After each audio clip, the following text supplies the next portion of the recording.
In this video, we're going to continue our discussion of power series. We're going to look at two examples.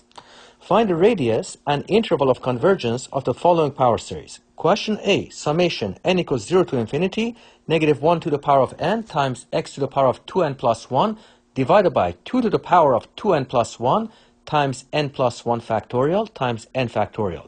This is also known as a Bessel function of order 1.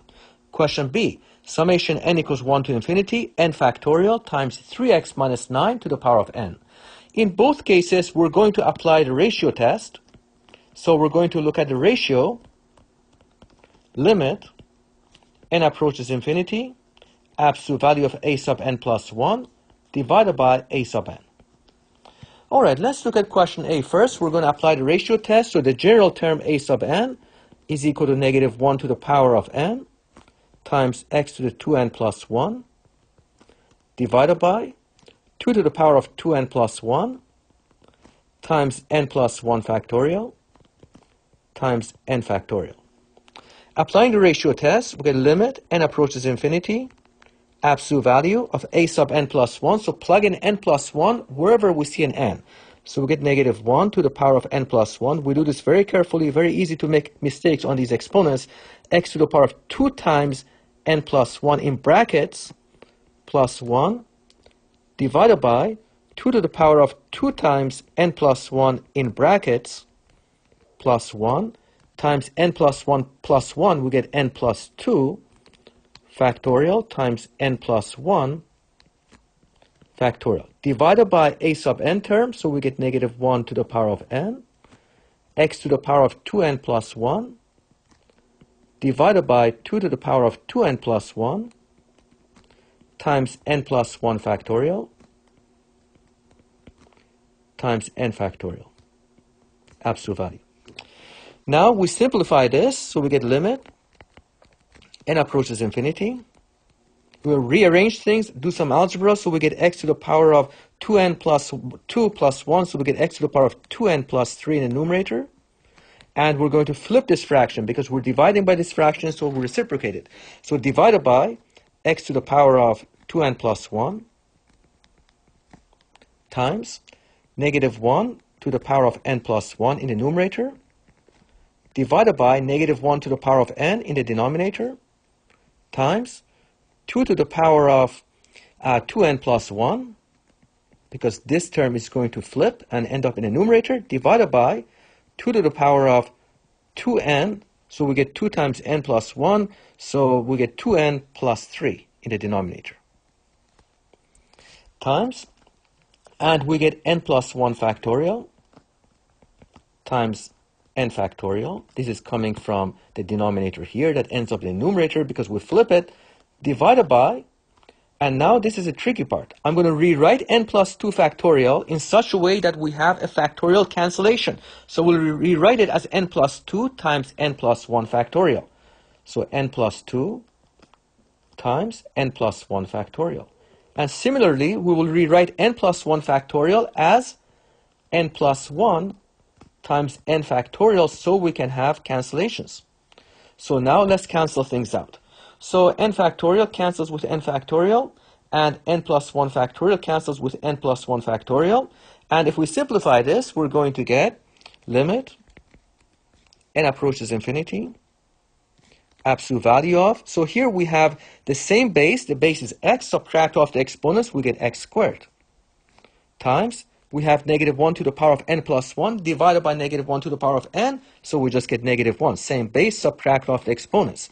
Similarly, we have the same base, the base is 2, subtract off the exponents, so we get 1 over 2 squared, that's 1 over 4 in the bottom, times, and the result from simplifying this part gives us 1 over n plus 2 times n plus 1. All right, if we simplify this, we're going to get limit n approaches infinity, absolute value of minus x squared, divided by 4 times n plus 2 times n plus 1, and close the absolute value. So what we have is limit n approaches infinity, Let's remove the absolute value because the absolute value of -1/4 is just +1/4 and everything else is positive. X squared is positive and the denominator here, n plus 2 times n plus 1 is positive, so we don't need the absolute value. So we get x squared divided by 4 times n plus 2 times n plus 1. Now, for any fixed value of x, this ratio will approach 0 because the denominator grows to infinity as n increases. So this ratio will be equal to 0 regardless of the value of x. The ratio does not depend on the value of x. So by the ratio test, the given series converges for all real x values, Since the limit of the ratio, absolute value of a sub n plus 1 divided by a sub n, is equal to 0, which is less than 1, regardless of the values of x. The ratio does not depend on the values of x. The interval of convergence is all real values from -infinity to infinity, and the radius of convergence is infinite. And here we have the diagram. We have the center of the series, which is 0, and basically the radius is infinity, so r is equal to infinity, and the interval of convergence is from -infinity to infinity. That means this power series, this Bessel function, converges for all values of x. All right, let's look at another example. So example B. Here we have summation n equals 1 to infinity n factorial times 3x minus 9 to the power of n. So again, we'll apply the ratio test with the general term a sub n is equal to n factorial times 3x minus 9 to the power of n. So take the limit as n approaches infinity, absolute value of a sub n plus 1 divided by a sub n. This is equal to limit n approaches infinity, plug n plus 1 wherever we see an n. So we get n plus 1 factorial times 3x minus 9 to the power of n plus 1 divided by n factorial times 3x minus 9 to the power of n. So simplifying this, we get limit n approaches infinity, absolute value of 3x minus 9, because we have the same base, we can just subtract off the exponents, times n plus 1 factorial. We can just remove that outside the absolute value because it's always positive. N plus 1 factorial is always positive for all values of n. Similarly, n factorial is always positive for all values of n. So we need to simplify this. I'm going to remove the 3x minus 9 outside the limit. So 3x minus 9 times the limit, n approaches infinity. And we're going to simplify this. N plus 1 factorial can be rewritten as n plus 1 times n factorial. Why do we rewrite it in this way? So we can get a cancellation with the denominator. N factorial cancels. And you can see how this limit, absolute value of 3x minus 9, times the limit as n approaches infinity of n plus 1, this will be infinity for all x not equal to 3.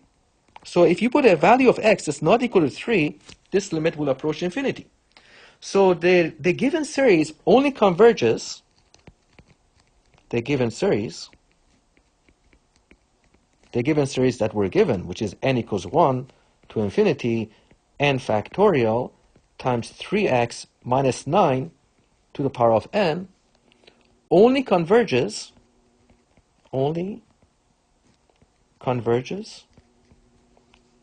at x equals 3. So how do we obtain that? Take absolute value of 3x minus 9 and make it equal to 0. Because now you have 0 times infinity. This part is going to be 0 times infinity. That gives us 0, and 0 is less than 1, and it converges. So if you solve for x, we're going to get x is equal to 3. We're going to review that. All right. So the radius of convergence is 0. So radius is equal to 0. The interval of convergence is only a point, which is x equals 3, which is actually the center of the power series. Interval of convergence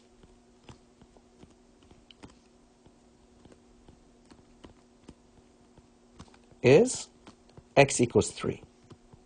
And just to review that, what we had was absolute value of 3x minus 9 times the limit n approaches infinity of n plus 1. So you can see if you plug x equals 3 here, what do we get? We get 3 times 3, that's 9 minus 9 is 0.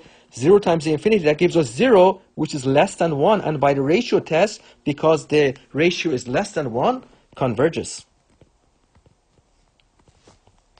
So the conclusion is that the series summation n equals 1 to infinity, n factorial times 3x minus 9 to the power of n only converges at x equals 3 and diverges everywhere else. Only converges at x equals 3 and diverges when x is not 3. Diverges when x is not equal to 3. So the sum of this series, when it converges, is just 0 because every term will be 0. So this is a diagram. Basically, this power series converges only at x equals 3, only at this point. At all other points, when x is bigger than 3, the power series diverges off to infinity, and when x is less than 3, the power series also diverges. So the interval of convergence is only x equals 3. So let's write this as let's write it as an interval of just one point. This is the interval of convergence. Interval of convergence. And because it's only a single point, the radius of convergence is 0. So radius r is equal to 0, and the interval of convergence is only a point, which is x equals 3. All right, thanks.